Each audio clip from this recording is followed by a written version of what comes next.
come on, this is New York. I truly expected a bigger laugh there. Everybody in this room has been out. Yogurt made by Coca-Cola. Oh my God. Pesticides for Union Pacific. They're talking to a sock puppet. Yeah, I mean, this is a what? I truly believe Huh? that now that the gays Fruit have come juice out for of the box, BNSF. that has to come out of the All closet right. are From mentally Dallas ill. to Butt. But Yeah, Butt. they're mentally ill, so they don't know where the door handle is. So we're gonna have to open the door. Well, there's nothing that's close. We used to. I mean, Places that dealt with mental illness throughout the country. I guess I'm going to Denver Early 80s. with some There were yogurt mental institutions by Coca-Cola. throughout the entire country. These institutions took care of those who truly were the illest of the ill, the ones who could not deal with reality whatsoever. And what these institutions provided was a safety where they could go and get help. But also understand how to bring these people back to reality. Now, if you have a loved one who not cope with reality, the best you can hope is to get them away for 5 days. And then you got to take them back. And everybody knows somebody who can't deal with reality 5 days, fuck, no problem. It's unbelievable. But we had those in place. What happened? Starting with Kennedy and going through Reagan, the Democrats and the Republicans systematically took them apart and ended up closed them down. Why? To save money. Well, we're going to have to deal with it again. It's going to cost more fucking money. Because that's the way it works. This bullshit about saving money is propaganda.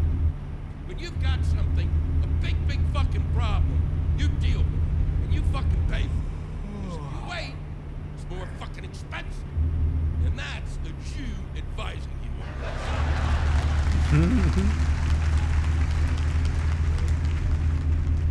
If you don't think you have a problem with mental illness, I need you to take a good long look at Congress. That is the largest outpatient clinic in the world. And we pay for their health insurance. Japanese food, that's a kind of a different thing. Japanese food has great aesthetics, great presentation. Comes to the table, and then you always say, you know what, it looks too good to eat.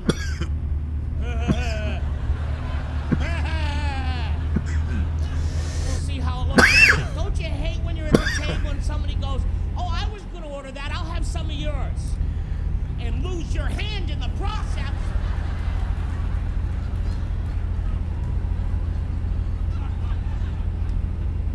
Japanese steakhouses, great presentation. They don't give you a lot of food, though.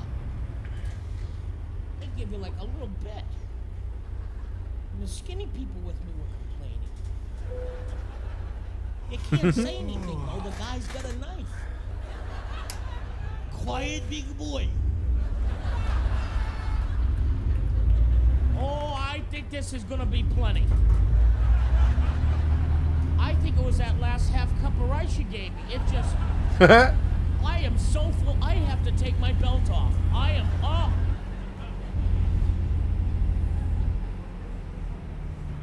All you can eat sushi, that kind of puzzles me. I mean, how much raw fish can you eat? I brought a seal with me.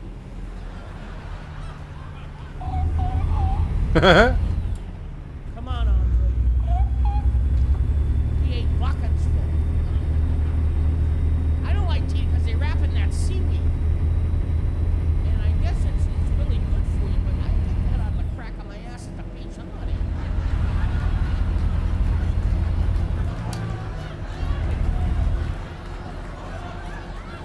I got hit with a wave one time I could have harvested for all of Tokyo.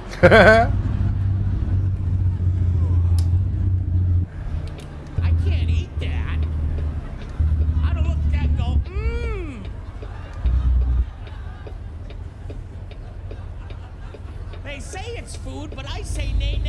But this ceiling, buckets full, buckets. The owner thought I was eating it all. I got yelled at again. This guy scared me too. He reminded me of Lord Toranaga from Shogun. Hello. Big boy. Come here. Wakarimasu ka? Hey, dozo. That Japanese means, you go now! Actually, you know what he said? He said, you eat like a Free-Wee! You eat like Free-Wee! You eat like Free Willy.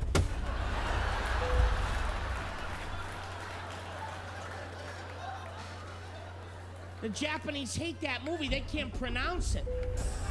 Free-Wee! Free-Wee!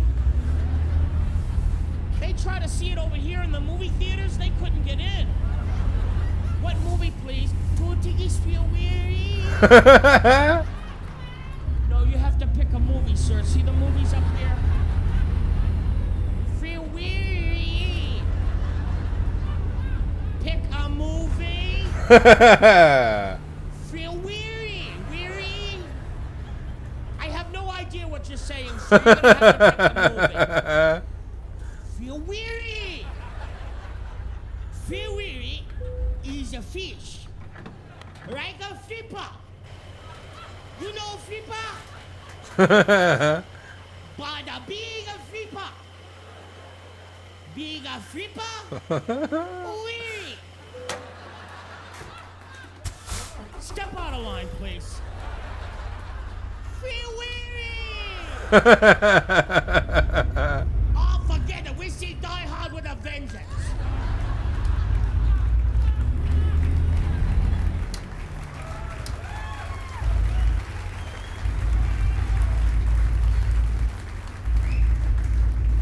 I like Feel Weary. Did you see that Feel Weary movie? I love Feel Weary. They had 3 of them, though. I mean, what, you want to get caught? If I let a killer whale go, he was back in that tank again. Hey, you're on your own. Stay away from the net.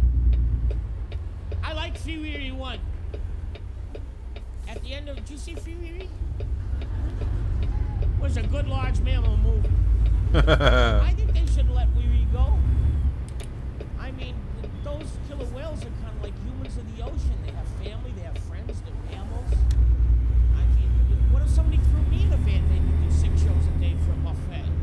You know, that will... no, that'd be wrong. That would be wrong.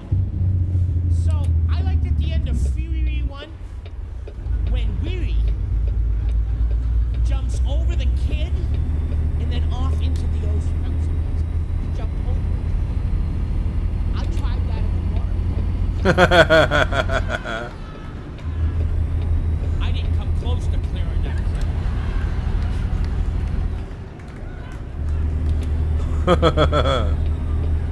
I heard screaming, I got out of there. I figured let the paramedics do their job. They say little Timmy's gonna come out of that coma, and I believe it with all my heart.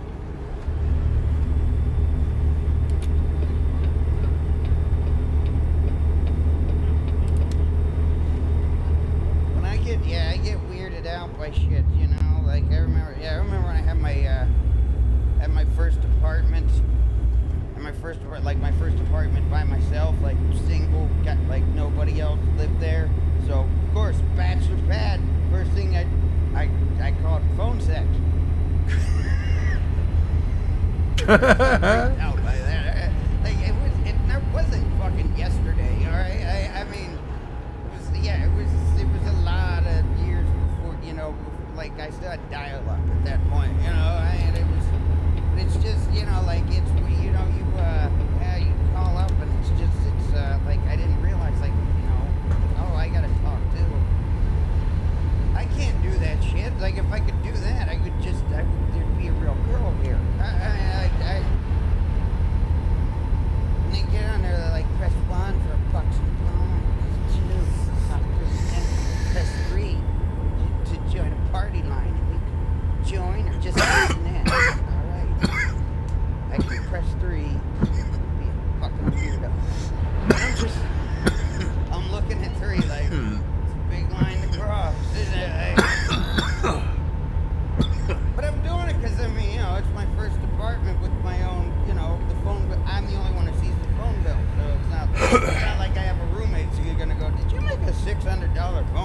Yeah, I thought my buddy's area code was 900 and I fucked up. I hit 3, there's just a guy and a girl pulling picks up back, you know, and she's like, yeah, you horny baby? He's like, yeah, I'm horny, bitch. I'm like, dude, what would be nice? Like, I don't want to be on his team.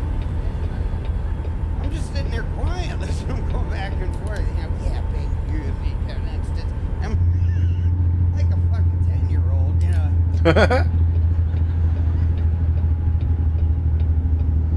I hear he's like, yeah, you like that? She's like, yeah, I like it. She's like, dude, are you gonna come? He's like, yeah, we're gonna come. She's like, I want you to come inside me. And I'm like, and I snap. I'm like, whoa, you barely fucking know this guy. That's the first thing I said, and they're like, hey, who's that? And I'm like, oh shit, is Bill there? Fuck. I had the wrong number for the past 22 minutes.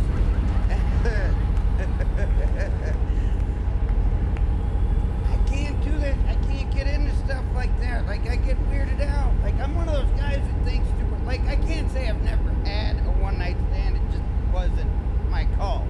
Like, I just wasn't invited back, you know. But I'm still one of those guys, like, I never think in terms of today. Like, I don't, you know, I think too far in advance. Like, I remember I had a girl, it was after a show here a few years ago, like, this hot chick comes up to me after a show, you know, she's like, I want to hang out with you tonight, where are you going? I looked down, she had a tattoo on her boob of a dude's name that was mine.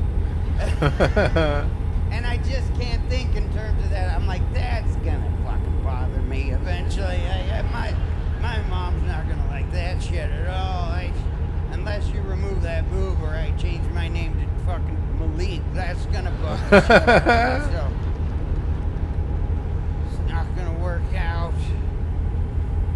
But I get weirded out by it. My wife, like after we've been together for a while, like it took her a while. She finally asked me one night, like, she's like, how come you're so quiet when you have sex?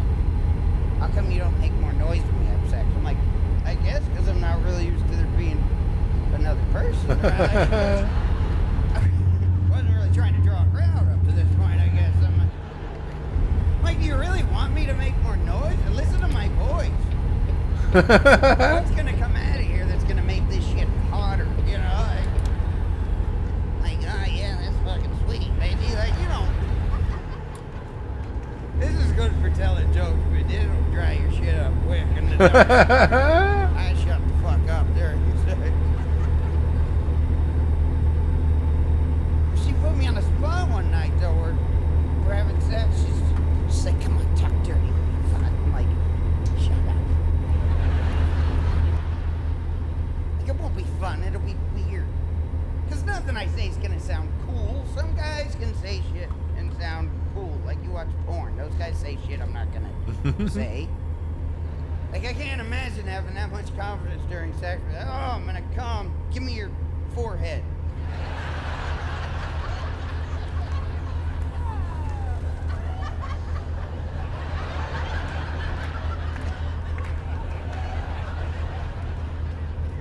I can't say that shit. You know what I say when I'm going to go? Uh-oh.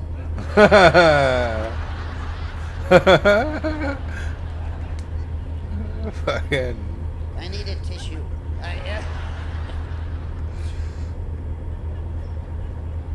She wouldn't let it go, though. Come on, I hate when you're so quiet. Just try. I'm like, I don't want to.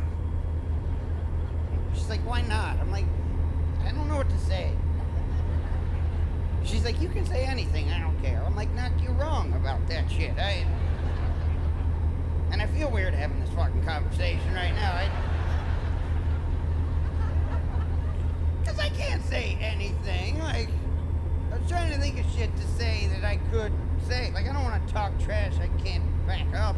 You know, like, be back there like, yeah, take that. Take fucking what? I already know. See, I'm not setting myself up for a fucking one-liner here, you know? Yeah, take that without laughing. I dare you. So I was trying to think of shit to say that I could say, but now there's there's like an awkward silence, like she's waiting for me to say something, and I got nothing. Just trying to think of shit that I heard, but I panicked. The best I could come up with on the spot, I was like, I want you to come inside me.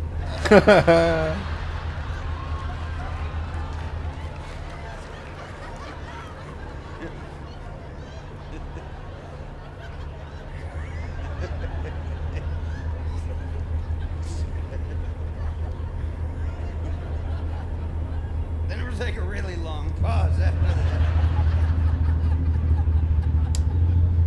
To the point where I look over, even the puggle's like, I don't know what you said. Where the fuck were you at on that one? You didn't have any suggestions. It seemed like forever. Like I even started hoping that maybe she didn't hear that shit. Wrong Finally, I hear, lane. what the fuck did you just say? I said, give me your forehead. God damn it. Now, speaking of dead relatives, there are some people who not only believe that their dead parents in heaven can see them, okay? They honestly believe that their dead parents in heaven can help them. You've heard these people, I'm sure. They honestly somehow believe that their dead parents in heaven can intercede with God on their behalf to gain favors for the living. I come from a Catholic home. I heard this shit. They sit there in the chair with the fucking rosary and they look at you like this, and they say, my dad was looking out for me. He was looking out. I don't know how he got me out of that jam, but he got me out. Oh, my mom was in surgery with me. I could feel her presence in there. Yeah. Fine. Like the people who die have nothing better to do than to run the heavenly branch of the Make-A-Wish Foundation. Now, if people want to believe this kind of stuff, that's fine with me. Let them believe it. I don't want to disabuse anyone of their beliefs. But I have a question about this. A question that involves logic. Let's suppose it's true. Let's allow the proposition that somehow dead parents in heaven can help their living children. Fine. So, we got a family living on earth, father and mother and 4 kids. Family of 6. Good family, nice family, doing all the right things, having a good time, making all the right moves. And the parents go away on a weekend trip and get killed in an accident. And the children, of course, survive. So now, according to this theory, these 2 people go to heaven and they start helping their 4 living children, helping them with everything they need, helping them with their science projects, with their SAT scores, helping them get a good school and get a nice job and get a promotion and a raise and someone to marry, and they all grow up. These 4 kids now grow up and have children of their own. And let's say that all 4 of these now grown children also die at the same time. Just for the sake of argument. Let's say there's an explosion at Thanksgiving dinner. And these 4 die, but their children These survive motherfuckers want to be going too because fucking they were slow. seated at the children's table.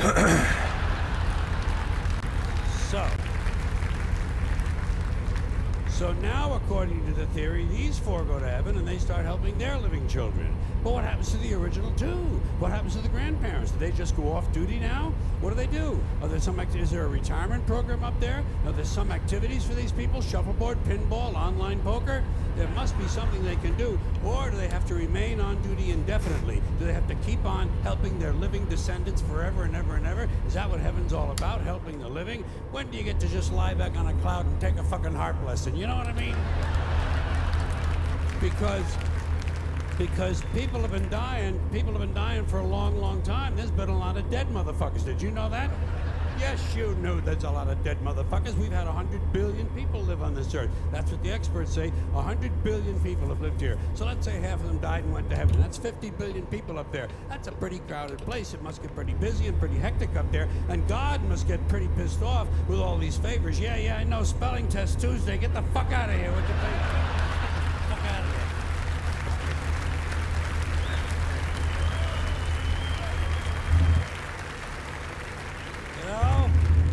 Even God can go on sensory overload. That's why he wanted 1 day off a week. Christians gave him Sunday, Jews gave him Saturday, Muslims gave him Friday.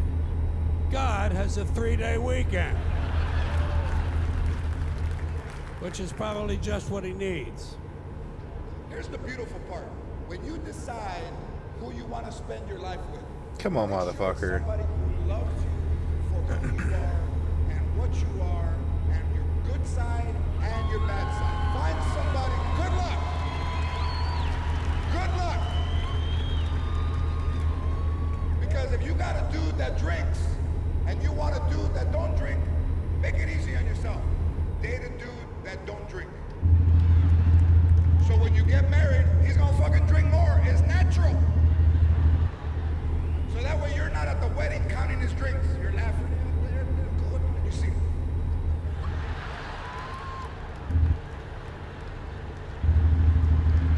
That's 3 drinks.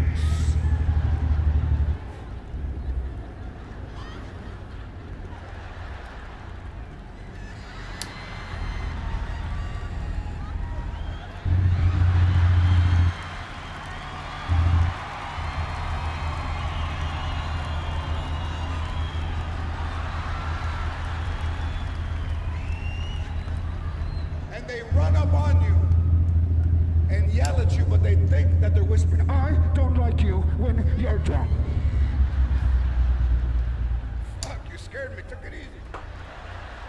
I don't like you when you're drunk. And everybody at the wedding, oh, shit. ¿Qué pasó? Pichi, la cabrona buena. She said, I don't like you when you're drunk. And what did he say? He hasn't said nothing. We're waiting right now.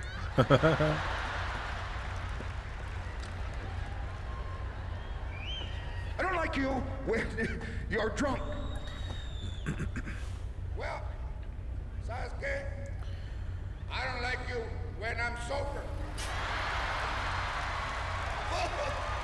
Shit. I'm all fucked up.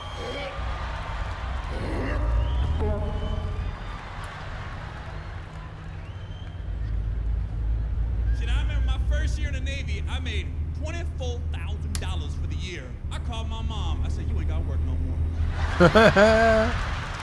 You're done, Mom. I got you. 24K, baby.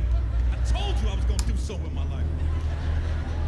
I remember my first check in the Navy was $512. I'll never forget it, man. You lucky to on Instagram back then. I don't know. Look now, haters. Get on my level. I got another one coming in 13 days. Can't stop, won't stop. 512 every 2 weeks.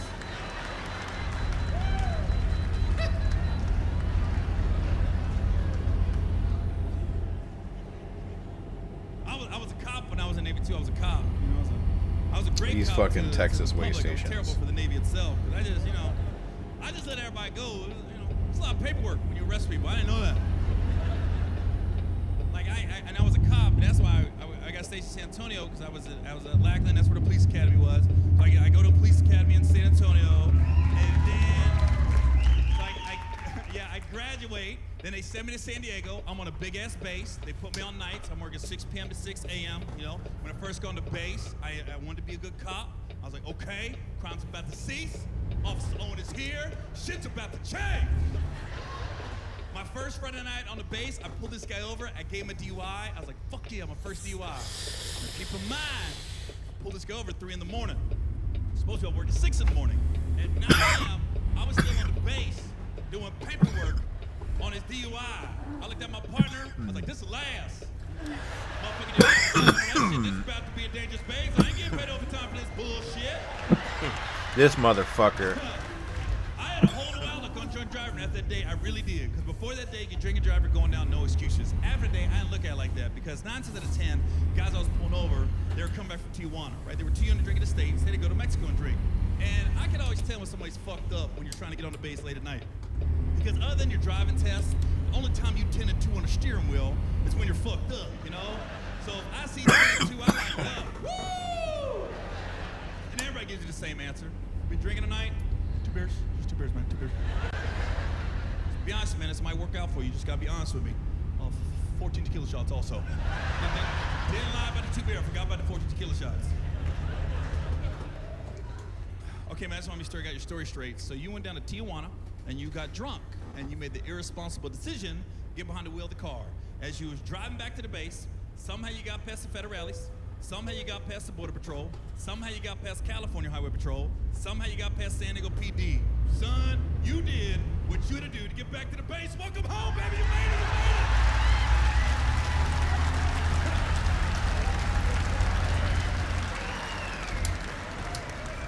I ain't gonna pull him over there. That motherfucker was focused, shit. I'll let him know, be proud of yourself. You can handle your liquor. They be staring at me. Are you serious? Go, motherfucker! And I'm off in 3 hours. Just stay on the concrete, hit the grass, make a left, bring it back down. You good, man? People ask me all the time, say, Steve, where you get your material from? It's just life. I get a lot of material off my family, though. Ooh, my family, Lord. Y'all got them. Y'all got them. I ain't the only one. And I can tell y'all got them, because, see, y'all bought y'all tickets a long time ago. Y'all sold this bad boy out a long time ago. So you know what that tells me about y'all? You all are forward-thinking people. You know how to plan. You got a budget at your house. I'm going to set this aside for that. You might be struggling with it, but you know what? Y'all got a plan. I can tell you in here, you dress nice and got your little stuff out of layaway and everything. You know? Oh, there's some layaway in here. I know a layaway outfit when I see one. You ever had something in layaway so long when they go get it, you don't even recognize it?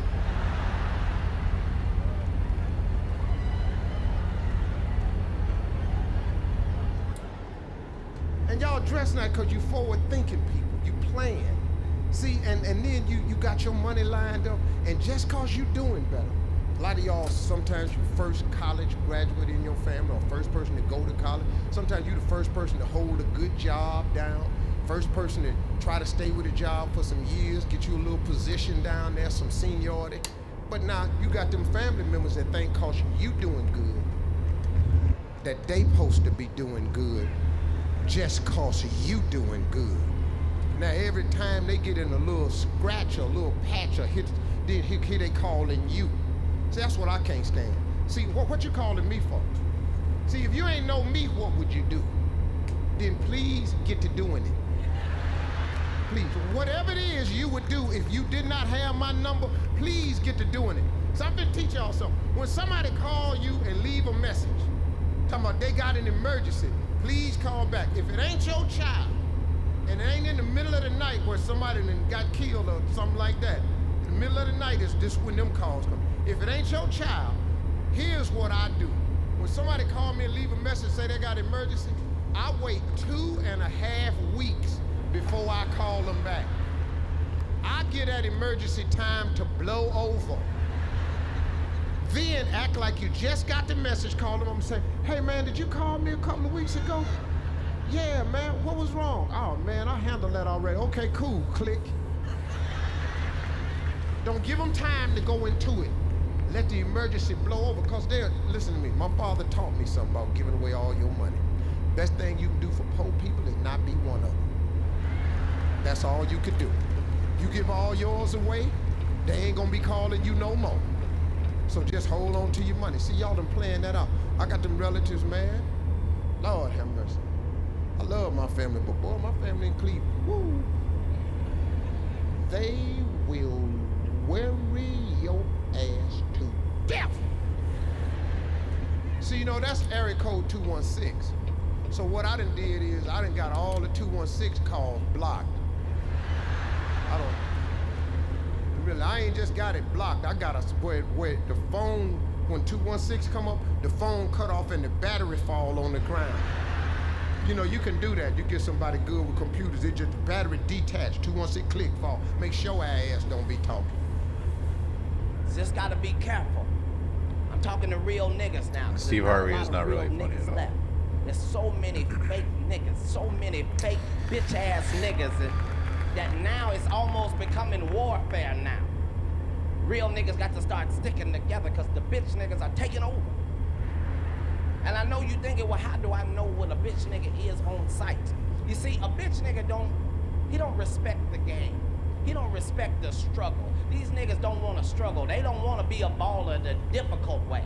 These niggas want to be a baller overnight. Just I wake up and I'm doing it.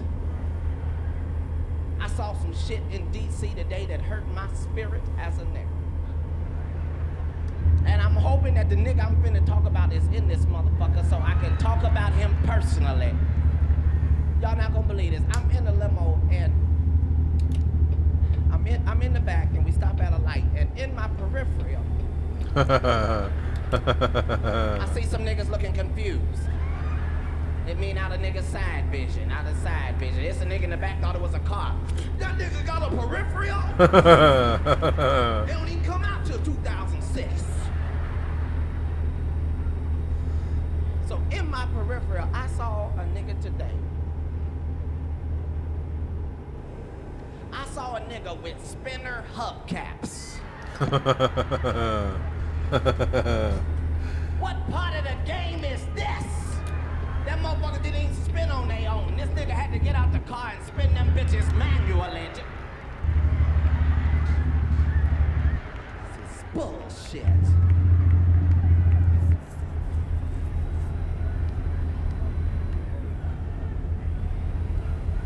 Just saying, life is short.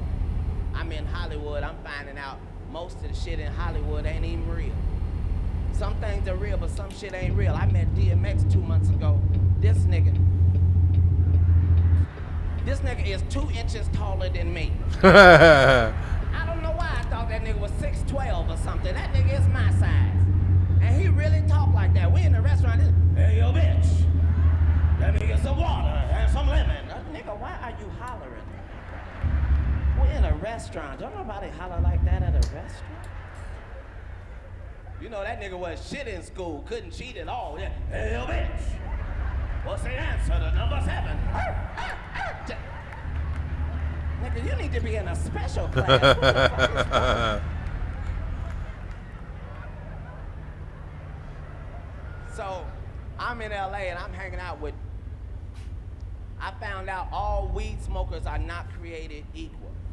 There are 2 types of weed smokers, nigga. There are professionals, and then there are recreational smokers. An amateur, if you will.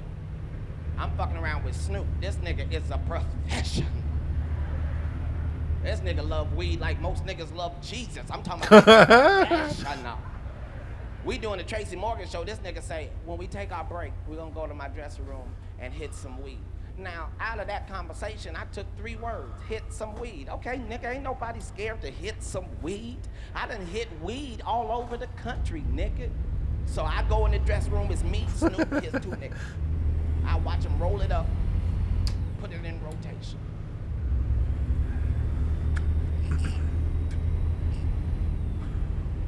After about 3 4/4 minutes, I start noticing that I am higher than I have ever been in my entire life. I don't mean cool high. I'm talking about high, where I'm looking down at satellites and my mama's house and Iverson Mall, and I don't want to be this high, Jesus. And I'm trying to figure out how the fuck I could get this high in 3 4/4 minutes. And I look up and these nasty, no good niggas have lit 5 blunts and they are all in rotation at the same motherfucking time. We in that bitch looking like a ghetto track meet. Shit!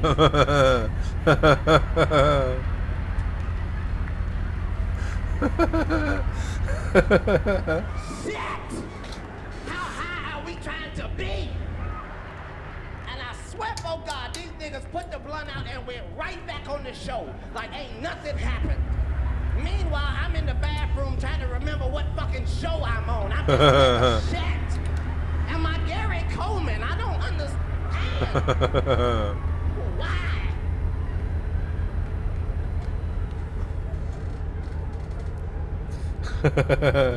Detroit elected its first white mayor in 50 years because they went broke. You know you broke when you can't get a Capital One card. What's in your wallet? Not a goddamn thing.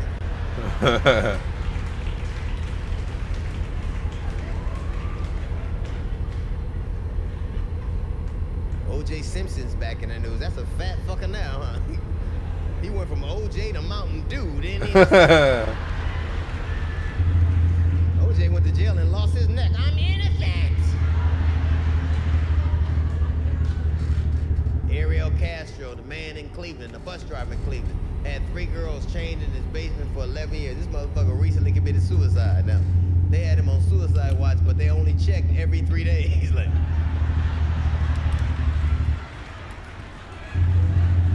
this motherfucker's not getting the hint. Maybe we should put a rope in this bologna sandwich.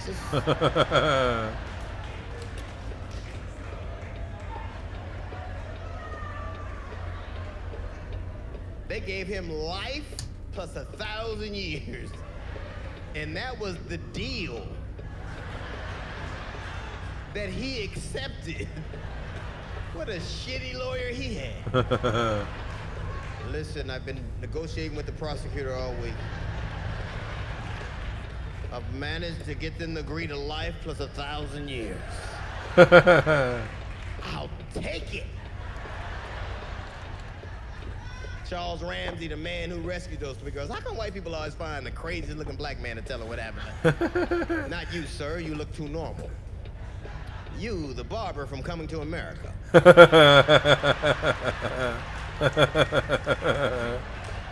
Tell the country what you saw. Well, I was coming back from McDonald's. That motherfucker said McDonald's white people leaned in close. This is gonna be good. Black people all over the country, no!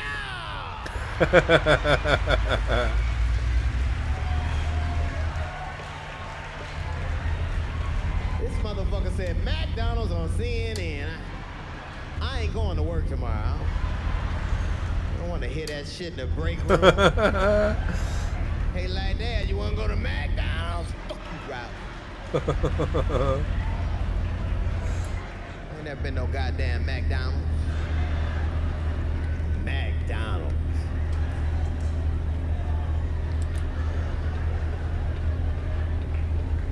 You knew when he said it, black people. Oh, shit. This is gonna be bad for President Obama.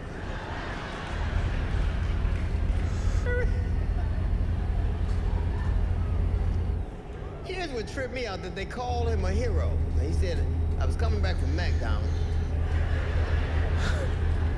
and I heard this woman screaming, so I went to go see what the matter, and they called him a hero. Let me just let you in on a little something. When a man hears a woman screaming, he's supposed to go see what the fuck is the matter. That don't make you a fucking hero.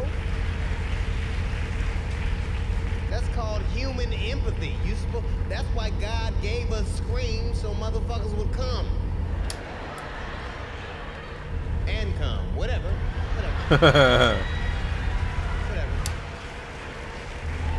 The point remains the same.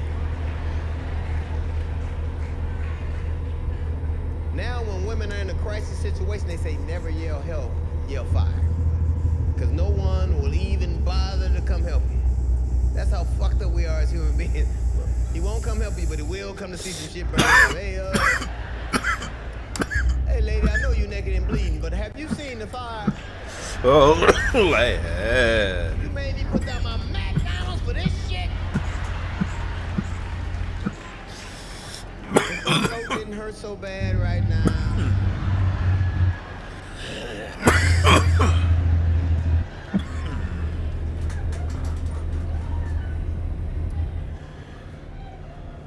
Boston Marathon, they shut down the entire city hoping to catch the culprits. The ATF, the FBI.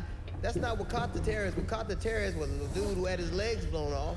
He woke up after surgery and was able to describe to the police who we saw leave the crock pot. The other terrorist was caught because another white dude saw a trail of blood leaving from his grass to his boat. He called the police. That man was caught. Fuck the FBI or the ATF. You don't need them. Give me a nosy white neighbor any day. Mrs. Kravitz should be in charge of the CIA. Because white people see everything. You know, I was walking my dog at 4:30 in the morning, and I saw the suspect or black guy, whichever makes you comfortable. He was coming back from McDonald's, and at that point,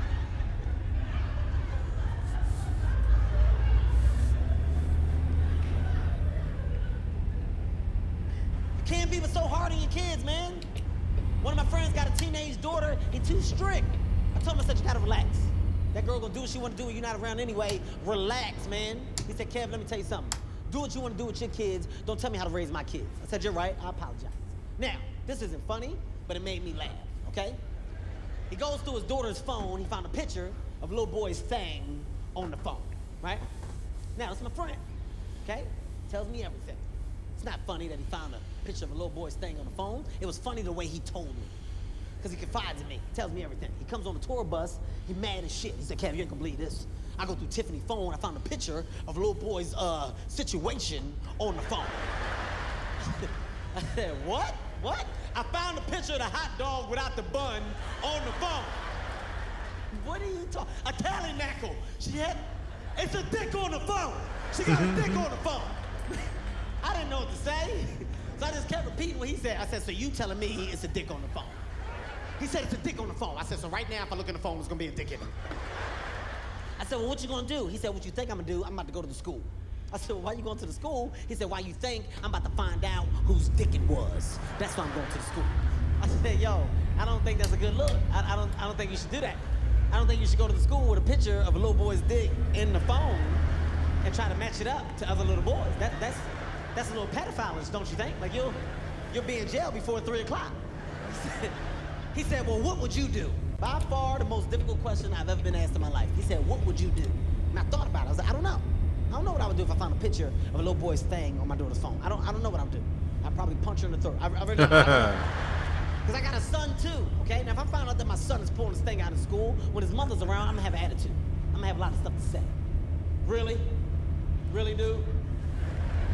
That's what you do in school? So you don't need pants because your dick is out. That's what you're telling me. As soon as his mom leaves, hey, come here. What'd she say when she saw it? Give me some. Give me some. Yes! Hell yeah! Sometimes you gotta put it on the table, son. Let them see it. We small, but we big at the same time. Let them know. I'm a different type of parent. I am a different type of parent. I'm not gonna lie. Certain things I do differently. I don't like babysitting. I can admit that. I don't like watching my kids by myself. Too much pressure. No man does. No man in this room is a good babysitter. I can tell you how every man in this room watches kids. All we do is sit on the couch and listen for shit. That's how we watch our kids. Kids do whatever they want when they with dad. Hey! Hey!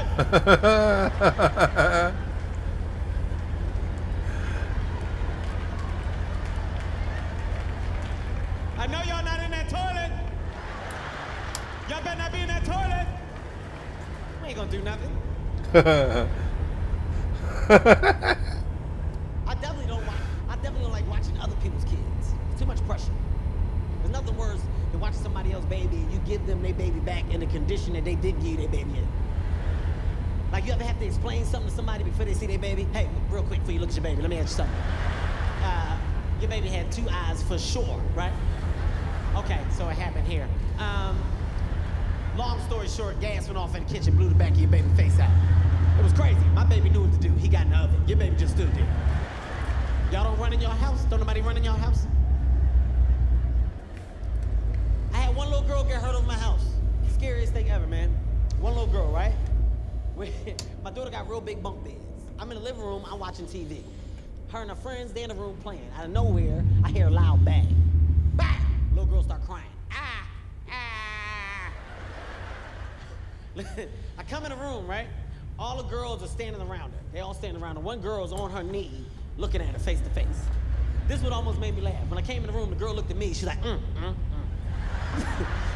But I can't laugh because I'm in daddy mode. I gotta figure out what happened. So I go to my daughter. It's her room. She's responsible. I said, Heaven, come here. Come here. It's your room. You're responsible. What happened? It's very hard to take a kid out of play mode. Like, when kids are playing, they don't know that shit just got real. Like, they don't know. So in her mind, it's still a game. I said, what happened? This is what my daughter did. She said, hey!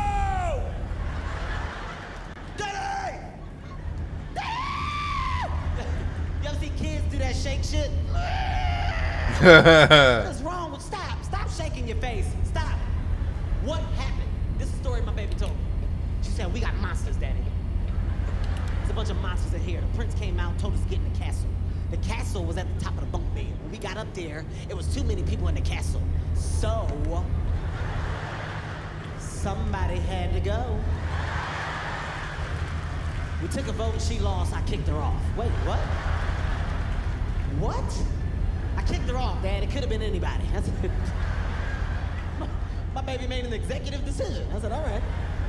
She had to go. I get it. I understand. A lot of people say that, it's a genetic mutation, like it's a detraction to be retarded. Not me. I hope it's the next step in evolution. I hope we become one retarded planet. We've already got the president for it. Think about it. Right? We're starting. Love him or hate him. Love her or hate him. Not the brightest. Love him or hate him. Not the brightest. Not the brightest. Not the brightest. He can't pronounce nuclear. I bet he loves chocolate milk. Have you ever seen him drink a milkshake? Neither have I. I think it's because of the headaches. No, man. In this nation, we're already starting to do it. In this nation, we spend over $10 billion a year on drugs like Prozac, Xanax, Zoloft, legal drugs like alcohol, illegal drugs, all in the effort to be retarded. That's all those beers are. 12 ounces of dum-dum. Drink it up. Let's get retarded in here. You know why we all want to be retarded? Because retards are happy. They're the happiest segment of the society. You will never be as happy as a retard. Your life sucks.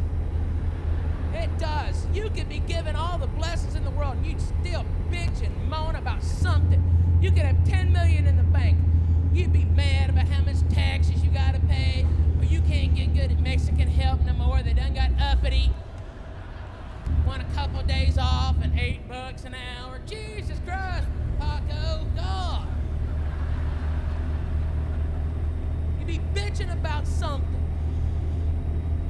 Watch this. See how beautiful this is. You know what a retard needs to be truly happy?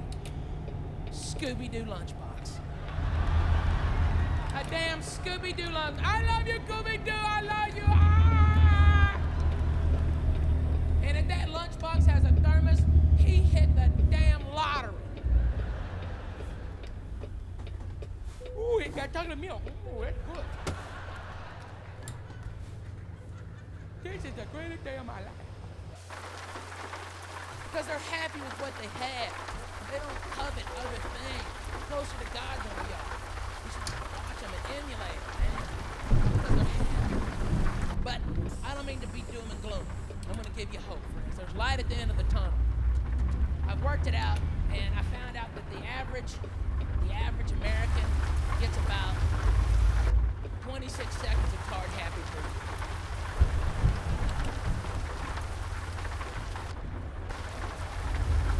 So you don't miss out on it. I'll tell you where it is.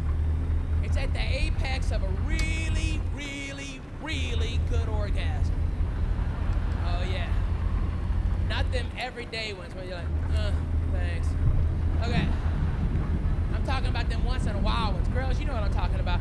Where it don't even feel like you're making love. It feels like you're floating in a warm pool of Alka-Seltzer where little tingly bubbles are all up and down your spine. You feel all electric, you know, your goose pimples all over your body as wave after wave of passion washes over you.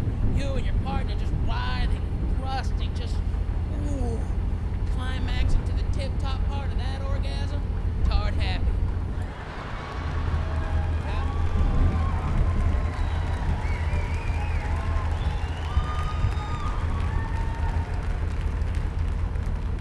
That's why you make that face when you come. You're like,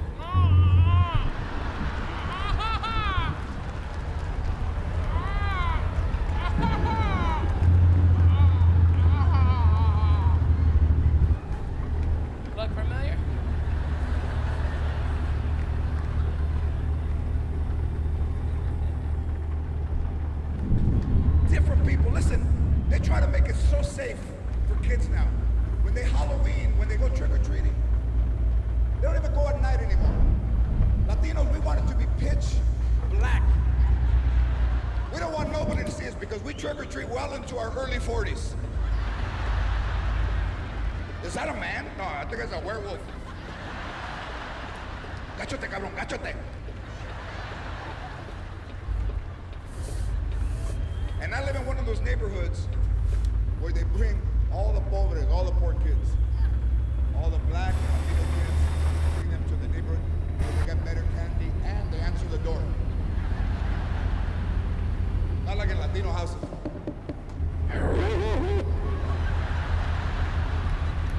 You want candy? Come and get it.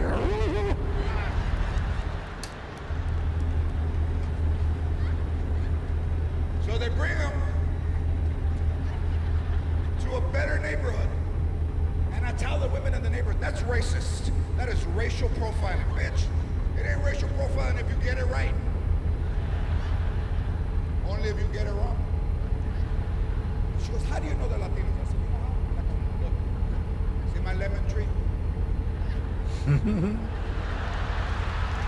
Wait for me. See all my lemons are gone. Mexicans. Look at this.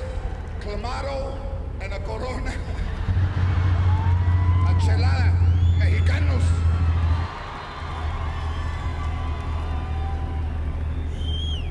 Look at this, a hair. How do you know that's Mexican? Blonde with a black root. Case closed.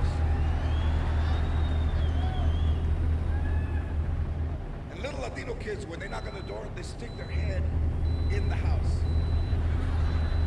Because they just want to see shit all matching, you know.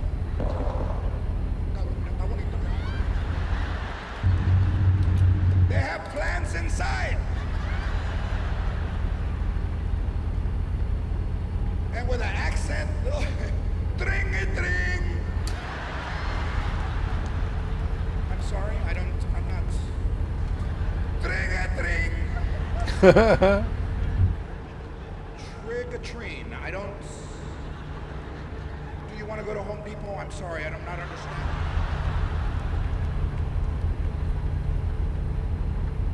All the kids now who are non-Latinos trick-or-treat at 2:30 in the afternoon because it's safe. They don't wear costumes so they don't scare. They don't have masks. They just have makeup. And at 2:30, that's what you see. You hear. Open the door, the sun is in your eyes. Trick-or-treat! It's fucking 2:30. Come back when it's dark, puto. And there's always that one kid that talks shit, he comes back. I'm not a puto, I'm a pirate.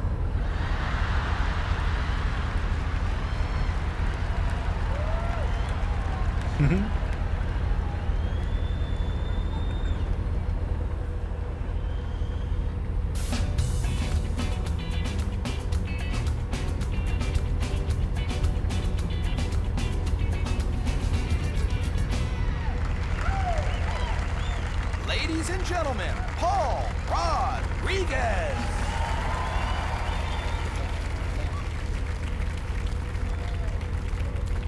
I want to thank all of you, especially for your time. As you get older, you realize that time is really the biggest gift you could give somebody.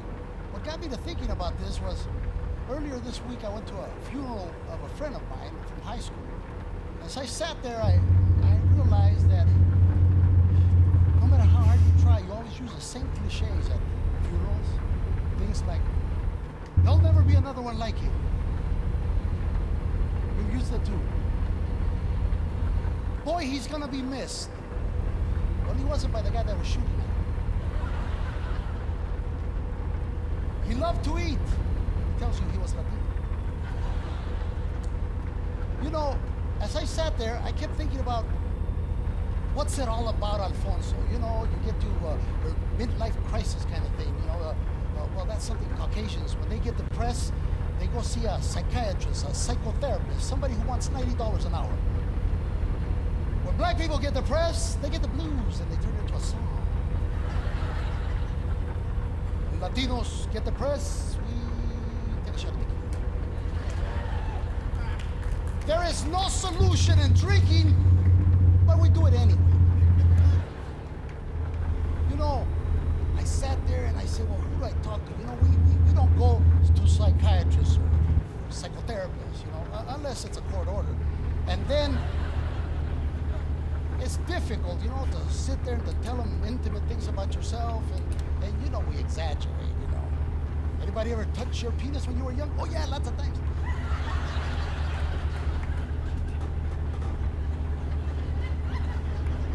I'm doing it now. But I stopped to think and I said, well, what is it that's getting me like that? What am I thinking about? What is it all about? And then I really start to think that my story is a story of an immigrant. I would say out of the 20 plus million patriotas, Mexican Americans that are in this country, both technically, physically, and anchored, I would say we came for economic reasons. We too came from economic reasons, that Rodriguez says, but it was different. You see, my father was Tarahumara Indian from the Sierra Madre of Chihuahua. The Tarahumara are known for their running, which is why there's a lot of them still. You know, the other Apaches should have took a page from them. They invented a game where they kick this ball and they go for miles and miles for no purpose. They just do that. They're the runners. And my father was one. But the key thing here is that if you are half a Tarahumara, they won't teach you their language. Not even my own father, you know, he would whisper sometimes to his brother and sister, ¿qué dijiste? They wouldn't share it. They were zealous about their language. So I never learned no Tarahumara. So I really can't claim I'm Tarahumara, although I do run. There's nothing wrong with my legs. I simply carry this cane for swagger, and in this neighborhood, protection. Sympathy. Please don't give me a ticket, lady.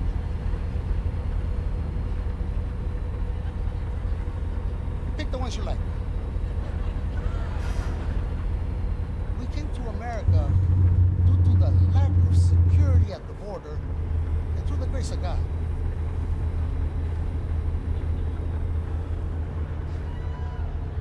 I travel a lot, obviously, for my job.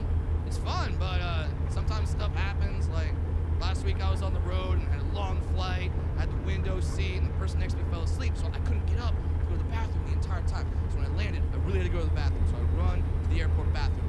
Now here's where we come to a little bit of bathroom etiquette that I don't think a lot of the gentlemen in this audience are aware of, okay? Ladies, you can tune out. This does not concern you. Gentlemen, when you are in a public bathroom, stay the fuck away from my urinal. See, the men are laughing because they know what urinal I'm talking about. The women are like, he has a urinal? Yes, I do. I have a urinal. In every single bathroom across these United States, it's required by law. There's always 2 or 3 urinals that are way up here, and there's always one that's way the fuck down there. That's mine. That is my urinal. You do not use that urinal. That is reserved for me. That is reserved for your 5-year-old son, Zachary. And that is reserved for any man with a 2-foot dick. Okay? That is all.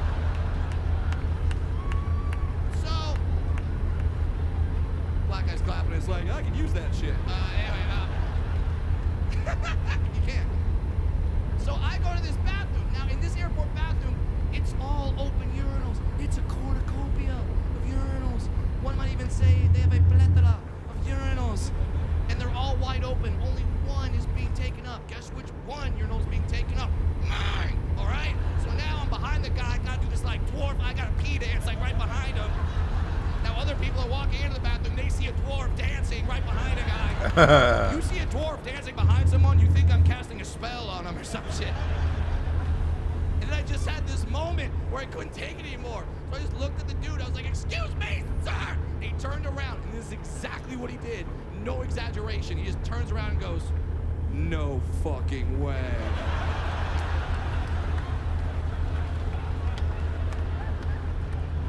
Like, all that was missing was the Southwest airline logo, like, boop, "Want to get away?" Like, that was it. I was telling my friend about this story, and he was like, "Brad, why don't you just use a regular size urinal?" Listen, I would love to use a regular size urinal. I don't possess the muscle control necessary to use a regular size urinal. If I use a regular size urinal, I gotta be like, pee, shut it off, pee, shut it off, pee, shut it off. I can't do that. I haven't done enough Kegels. But I was nice to the guy. I just said, "Excuse me, sir," he turned around, that was it. I'm not gonna be nice anymore. I'm not. If I ever go to a bathroom and I see one of you tall fucks and you are using my urinal, I will go full R. Kelly on your leg, all right?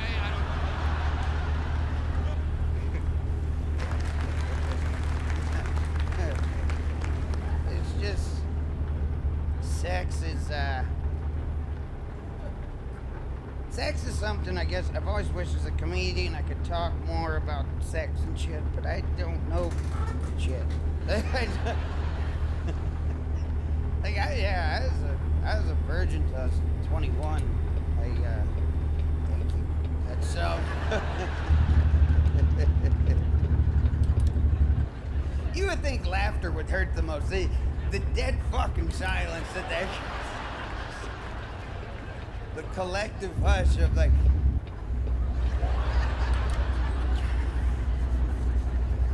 that just sounded true, didn't it? I mean, either that or yeah, you're just like, yeah, that figures. I realized a long time ago sex is just not my major selling point. You know, like I had a girlfriend in college, we broke up. It was an ugly breakup, you know, where like cars get scratched and shit. Her car got scratched, done fucking car. A couple weeks go by, one of her friends comes up and she's like, "Oh, she's talking shit on you. She's telling everybody you got a little dick." And I'm ready to get mad. I'm like,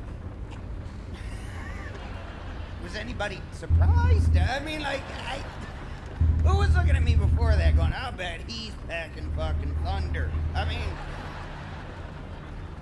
women don't look at me like that, like, "Oh, I bet he'll tear it up." No, they look at me like, "Oh, I bet he'll hold my purse," and I will. Like, I'm just happy to be here, really. Yeah, it's just, I got over that shit a long time ago, the penis size thing. I mean, because I had to. Like, I had a friend when I was younger, he's like, "Dude, you should shave your pubes. It'll make your dick look bigger." I'm like, how long are your fucking pubes? I mean, like, if they're that long, your dick's not the only thing hiding in there. You're gonna find other shit. It's like, hey, there's a gummy bear. There's a gummy bear in there. It was pineapple. Yeah, I just, sex is, I've realized, I've realized over the years, as far as like, I realized over the years as far as like straight dudes go, I'm pretty timid. It's weird, like, cause I mean, it was always amazing to me when I was still dating, like, to find out what some women's interpretation of what all men are like. I'm like, who the fuck are you dating?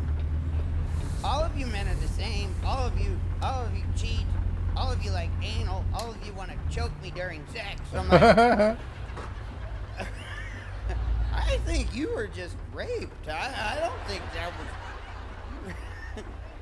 Did any of this happen in the woods by chance? That's fucking terrible. Who did that shit? Because I'm just not I've always wondered how people evolved to that point. Like, maybe it's because, like, I haven't had enough sex to get to the point where sex itself just isn't thrilling enough anymore. You know, like this just doesn't do it. I don't know, fucking pee on me. Just, I try it. Like, do some people try that and go, "Yeah, don't fucking do that again. That wasn't mine." I just never understood people. Like, I had a roommate when I first moved to LA. We had like a Yogurt delivery to One of my Coca-Cola roommates had a girl over is one night. done. It's like 2 o'clock in the morning. He comes knocking on my door. Over a all million XP. out of breath.